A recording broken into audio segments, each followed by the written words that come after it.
दुर्वासा मुनि साक्षात शिव हैं। क्या है? बोलो शंकर भगवान की। हमारे भ्रम दूर होने चाहिए कथाओं के माध्यम से। दुर्वासा मुनि जी की कथा आ रही है, जो साक्षात शिव हैं, शिव का स्वरूप है, उनकी कथा सुनना बड़े ध्यान से। महाराज भगवान कृष्ण, भगवान राम, इनकी लीलाओं को समाप्त करने में सबसे बड़ा सहयोग है तो किसका है? दुर्वासा मुनि। किसका? दुर्वासा मुनि। लेकिन आज हम अपने ही धर्म का मजाक उड़ा देते हैं। आपने एक कथा सुनी होगी, भागवत जी के 7वें दिन में किसकी कथा सुनाई जाती है? चावल भी लाते हैं आप। कौन सा चरित्र सुना है सबने? किसके हिस्से के चने खा गए थे? हाँ देखो, सबको पता है। अरे क्या बात है। और एक भजन सुनते हैं सारे, अरे द्वार पालो। फिर आगे इधर पे मुझे तो समझ नहीं आती, लिखने वाले ने क्या सोच के लिखा होगा। जिसके साथ भगवान जिसके मित्र हैं वो गरीब कब से हुआ? आप गरीब हैं? बोलो, भगवान की कथा सुन रहे हैं, सबसे अमीर अभी आप हैं कि नहीं? अब चरित्र सुदामा जी का आ रहा है, ध्यान देना। दुर्वासा मुनि जी का अवतार सुना रहा हूं। बोले शंकर भगवान की। हमारे आदरणीय परम पूजनीय सूर्य जी का बहुत बहुत स्वागत है। कथा श्रवण कर रहे हो, आपको अच्छी लगेगी, बने रहो अब इस कथा को के ध्यान से साथ। सुनना सारे बातों। ऐसे ब्लॉग ये जो आपने सुनी थी उसको डिलीट कर दो। ठीक है, इतना बुरा हाल मत करो। जितना उनका बुरा हाल करेंगे उतना हमारा बुरा हाल होगा। क्या कर रहे हैं पता नहीं हम।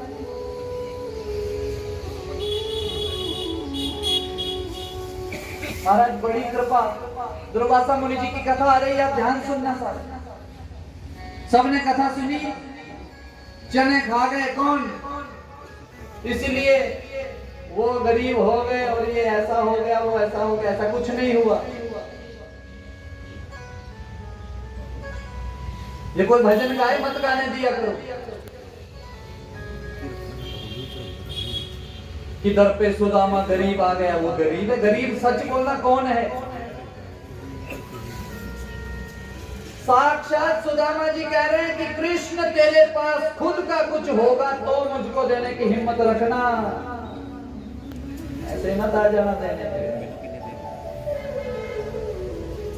द्वारिका किसकी है? किसकी है? नहीं, आप सुनते नहीं कथाएं, आप आनंद लेकर चले जाते हैं। दोनों भाइयों में से बड़ा भाई कौन है? तो बोलो, छोटे को राज्य मिलेगा या बड़े को?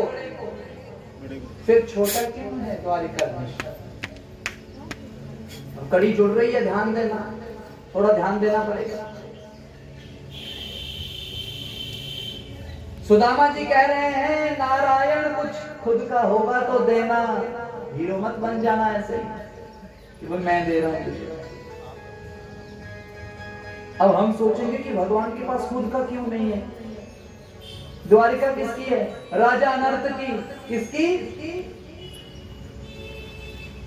पिता ने शापित कर दिया, पिता की बात नहीं सुनते थे, शापित कर दिया, धरती पर जहां भी रहेगा वहीं पर भस्म हो जाएगा। अपने आप को भस्म ना हो जाऊं, समुद्र में कूद गया। कहां कूद गया? अच्छा, समुद्र में जितने मर्जी आप तैर लो, जितने मर्जी तैर लो, किनारा मिलेगा? मर जाएंगे पर किनारा नहीं मिलेगा। उसने बोला मरना तो है, क्यों ना नारायण का ध्यान करूं। समाधि लगा ली जल में ही, और किसको भजने लगा? नारायण। नारायण को भजता गया, भजता गया, भजता गया, नारायण भी आ गए। अनर्थ राजा क्या हुआ? पिताजी ने बोला शापित कर दिया महाराज, कृपा करो इस भक्त पर, धरती पर जा नहीं सकता, जल में कोई व्यवस्था कर दो। भगवान ने तथास्तु कहकर महाराज अपना चक्कर छोड़ा, बैकुंठ धाम का ईशान कोण उठा करके ले आया चक्कर, और कहां स्थापित कर दिया? समुद्र के बीच में। ये ले बोला यहाँ रहे, वो डूबने लगा। भगवान ने चक्कर को आदेश किया कि नीचे से जाकर के स्फोट करो। इतना बड़ा स्वर्ण का महल महाराज तैयार हो गया। अनर्थ राजा महाराज सारे परिवार को वहीं ले आया, वहीं जीवन व्यतीत करने लगा। पुत्र हुआ रेवत, रेवत के 2 पुत्र हुए, एक पुत्री हुई, उसका नाम रखा गया रेवती। क्या नाम रखा गया? ध्यान देना, क्या नाम रखा? अब कथा जुड़ रही है, ध्यान देना। पुत्रों का विवाह कर दिया। पुत्री को पूछा कि बेटी विवाह की उम्र हो गई, अब विवाह कर ले। बोला नहीं महाराज, मैं अभी नहीं करूंगी पिताजी विवाह। बोला ये उम्र तेरी विवाह की और तू युद्ध करती है रोज। अच्छा युद्ध कौन सा करती है? हनुमान जी के हाथ में क्या होता है? हाँ, गदा चलाने में बड़ी माहिर है। शर्त रख दी, बोला पिताजी गदा में कोई मुझे हरा देगा वही मेरा पति होगा, अन्यथा मैं विवाह। यमराज भी आ गया गदा लेकर कि सुंदर है, मुझसे ही विवाह हो जाए। वो भी नहीं जीत पाया, कोई नहीं जीत पाया। लेकिन हमारे कृष्ण के भैया बलराम जी बड़े भारी तेज हैं गदा चलाने में। बलराम जी ने युद्ध किया, जीत गए। तो बलराम जी का विवाह किसके साथ हुआ? रेवत की पुत्री रेवती के साथ विवाह संपन्न हुआ। विवाह जब करते हैं तो कन्यादान नहीं होता, जो आजकल हम बोलते हैं जी कन्यादान। कन्यादान, चलो ये बात चली है तो हम सब बोल देते हैं कन्यादान। कन्या का दान हो गया, फिर उस कन्या को घर दोबारा बुलाया जाएगा, दान की हुई चीज घर लाएंगे। कन्यादान नहीं होता, गोत्र दान होता है। क्या होता है? कन्या का जो गोत्र था फिर लड़के वाला गोत्र हो जाता है। इसलिए शाखोच्चार में 3 बार गोत्र का नाम लिया जाता है, प्रपौत्र, पौत्र, पुत्र, इस प्रकार से। ध्यान देना, बड़ी कृपा हुई महाराज, विवाह हो गया। जब गोत्र दान करने लगे, पिता ने बोला क्या दूं अपनी पुत्री के लिए? मैं तो बड़ा प्रेम करता हूँ। पुत्र अपने अपने बस गए महाराज, अपना सब कुछ कर रहे हैं, पालन पोषण। ये पुत्री है, यही तो मेरे लिए सब कुछ है। और पुत्री के साथ पिता का सबसे ज्यादा प्रेम होता है। होता है कि नहीं? होता है कि नहीं? आप तो सारे माताएं जानती हैं, इधर मेरे जितने भी बड़े बैठे हैं, आप स्वयं अपनी पुत्री से अधिक प्रेम करते होंगे। और एक हमें पुत्री नहीं हुई। संदीप जी मेरा भी हाल तो वही है, बड़ी आशा की कि पुत्री हो जाए पर नहीं हुई। तो मैं अपने आप को सौभाग्यशाली नहीं मानता। पुत्री हो जाती तो तब मैं मानता कि मैं सच में सौभाग्यशाली। कन्या 2 कुलों को पार करने वाली है और पुत्र 1 कुल को। कन्या कितने कुलों को पार करती है? 2। इसलिए कन्या को बोलते हैं दुपट्टा साथ में रख। दुपट्टे का क्या अर्थ हुआ? 2 पट। एक कन्या के घर के पक्ष का और एक ससुराल के पक्ष का, ये 2 पट हैं उसके लिए। इन सब की लाज रखनी पड़ती है उस कन्या को। इसलिए कन्याएं माताएं आप महान हैं। अब आओ कथा पर। विवाह हो गया, सारी द्वारिका ही दे दी। किसको? किसको दे दी? अर्थात बलराम जी वहां के राजा हो गए। जीवन व्यतीत होने लगा। सबने कथा सुनी है, क्या हुआ? रुक्मिणी का राक्षस पद्धति से भगवान का विवाह हुआ। विवाह 8 प्रकार के हैं। कितने प्रकार के? भगवान ने जो विवाह किया वो राक्षस पद्धति का विवाह था। अर्थात रथ लेकर गए, हाथ पकड़ा, बिठाया और चल पड़े। ये घटना आपने सुनी। द्वारिका जब ले गए, जब द्वारिका में गए, द्वारिका में जब गए बोला भैया मैंने विवाह कर लिया है, मैं ले आया हूं। बोला लगन तो होने चाहिए महाराज, सबसे उत्तम विवाह तो ब्रह्म विवाह है, वो तो होना चाहिए। बोला करो महाराज। तो विवाह जब वेद होने लगी ना उनकी, ध्यान देना, तो कन्या के पक्ष से कौन बैठे? तो रेवती कहती है महाराज क्यों ना हम कन्या के पक्ष से बैठ जाएं, इसका गोत्रदान हम कर दें। बोला ऐसे ही करते हैं। बोला कृष्ण की तरफ तो कोई भी बैठ सकता है, कन्या की तरफ कोई नहीं, तो हम दोनों बैठ जाते हैं। जब बैठे, जब गोत्र का दान करने लगे तो उनके मन में भी आ गया कि क्या दें इसको। तो बलराम जी ने वो द्वारिका किसको दे दी? रुक्मिणी को। तो उस दिन से वहां के अधीश कौन हो गए? बोलो, नारद जी सच बोल रहे थे कि झूठ? वो सुदामा जी कि तेरे पास स्वयं का कुछ होगा तो देना।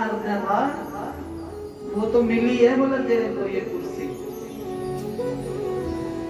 लेकिन आज हमने सुदामा को कहा कि चने खा गया, पूरी कथा सुनते नहीं। गुरुकुल में महाराज पढ़ते पढ़ते एक दिन क्या हुआ महाराज, दुर्वासा जी महाराज उस गुरुकुल में चले गए जहां पर कृष्ण और सुदामा अपनी विद्या को प्राप्त कर रहे थे। जब महाराज वहां दुर्वासा जी द्वार पर जाकर के आवाज लगाई भिक्षाम देही, गुरु माता बाहर आई है, प्रणाम किया है दुर्वासा जी को, मैया भूख लगी है, कुछ खाने को मिलेगा? बोला महाराज हाथ जोड़ के कह रही हूं कि गुरुकुल में खाने को कुछ भी नहीं है, गुरुकुल में खाने को कुछ भी नहीं है। दुर्वासा जी को बड़ा अचंभा हुआ कि इतना बड़ा गुरुकुल, इतने बालक अंदर रहते हैं, क्या सच में वो भूखे रहते होंगे? बोला महाराज रह लेते हैं, तप करते हैं हमारे बालक। लेकिन उसी दिन माता ने क्या किया था, सुबह उठते ही घर पे थोड़े से चने पड़े हुए थे, उनको चिड़ा करके अर्थात गर्म करके पोटली में बांध के एक कोने में रख दिया।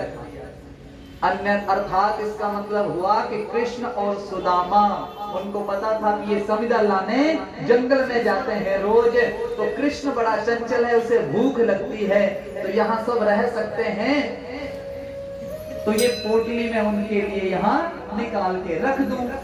वो पोटली एक कोने में रख दी। दुर्वासा जी आए, बोला खाने को दो, तो मैया ने ना कर दिया कि घर पे तो कुछ भी नहीं है और तो और जल भी नहीं है। दुर्वासा जी चले गए, लेकिन रास्ते में जाकर सोचा इतना बड़ा गुरुकुल कुछ भी नहीं होगा अंदर, ऐसा कैसे हो सकता है? आंख बंद की, ध्यान लगाया महाराज, तो नजर पड़ी किस पर? उस पोटली पर। ये पोटली थी और इसने मना क्यों किया? क्रोध आ गया दुर्वासा जी को। वापिस गए, दरवाजा खटखटाया, मैया आपने मुझसे झूठ कहा। बोला महाराज ये किसी के लिए निकाल के रखी थी। दुर्वासा मुनि जी इतने क्रोधित हो गए और शापित कर दिया, आज के बाद इन चनों को जो भी खाएगा वो दरिद्र नहीं महादरिद्र हो जाएगा। ये बात सुदामा जी ने छुप के सुन ली। और सुदामा जी को पता था कि ये चने अगर कृष्ण खाएगा तो मैं इसको दरिद्र होता देख नहीं सकता, इसलिए अकेले अकेले ही उन चनों को, बोलो हिस्सा खा गए। अब बोलो बोलो, नहीं खाया ना हिस्सा। उनको पता था कि दरिद्र तो हुए, आपको पता है, लेकिन भगवान की भक्ति नहीं छूटी, नियम नहीं छोड़ा। 5 घरों में जाते थे तो छठे घर में नहीं जाते थे, जाते थे नहीं, 5 घरों में भिक्षा मांगते थे, मिल गया तो ठीक है, नहीं मिला तो भी भगवान का भजन करते थे। भगवान से मांगने गए, भगवान के द्वार पर गए, किसके कहने पर? धर्म पत्नी के कहने पर। बोले कृष्ण कन्हैया लाल की, हमारे महाराज पत्नी के कहने पर गए, स्वयं नहीं जाते। बोला वो क्या सोचेंगे कि मांगने आ गया, आज तक गया नहीं, आज मांगने जाऊंगा। पत्नी को भी पता था कि ये मांगने वाला है नहीं, इसीलिए क्या दे दिया साथ में? क्या दिया था? दिए थे ना, वो भी एक घर के नहीं, कितने घरों के। और जाकर के बोला ये चावली देखकर समझ जाएंगे कि एक घर के मांग के ही दिए हैं। और एक मैसेज भेज दिया था, एक मैसेज दिया था सुशीला ने, उत्तम सुशीला ने। उस महालक्ष्मी ने एक मैसेज दिया कि सुदामा जी जाकर के कृष्ण को एक बात कह देना कि लोग तो एक महीने में 2 एकादशियां रखते हैं, पर भगवान आपकी इतनी कृपा कि मेरे घर में नित्य प्रति एकादशी हुई। मेरे घर में रोज एकादशी है। लोग तो महीने में 2 एकादशियां करते हैं, पर यहां बड़ी कृपा, ये कह देना बोला उनको। तो भगवान ने भी कहा कि होनी थी जो हो गई, अब ना ऐसी होए। सुशीला तेरे घर नित्य प्रति द्वादशी, अब तेरे घर एकादशी नहीं, अब तेरे घर रोज क्या होगी। बोला ये जाकर के कह देना। तो आगे आपने कथा सुनी है, लेकिन ये कथाओं का विस्तार जो है ना बड़ा जरूरी है सुनना, तभी हम उस अच्छी बात तक पहुंच सकते हैं। नहीं तो आज तक सुदामा तो हमने बेचारा ऐसे लटकाया हुआ है, तो हिस्सा कहा गया वो ऐसा था गरीब, वो भी भगवान पे दर पर जाकर के। जिसके मित्र साक्षात नारायण है वो कभी गरीब है बोलो? उससे बड़ा अमीर कोई हो ही नहीं सकता। जो अपने पूरे नियमों का पालन कर रहा है, क्या वो गरीब है? उससे बड़ा अमीर कोई हो नहीं सकता। बोले कृष्ण कन्हैया लाल की। तो ये दुर्वासा मुनि जी की एक कथा, ऐसी अनेकों कथाएं हैं जो हमारी बहुत सारी शंकाओं का समाधान करने वाली है। कथा सुनने के लिए बने रहो, आपको और अनेक प्रसन्न। आगे शिव की महिमा बताने लगे और हमारे ब्लॉग शिव की महिमा क्या बताई? जितने भी सुनते हैं आप सब, मैंने आप सबको बताया था कि भगवान को जब जय आप श्री हरि। दीप प्रज्वलित करते हैं, किया करो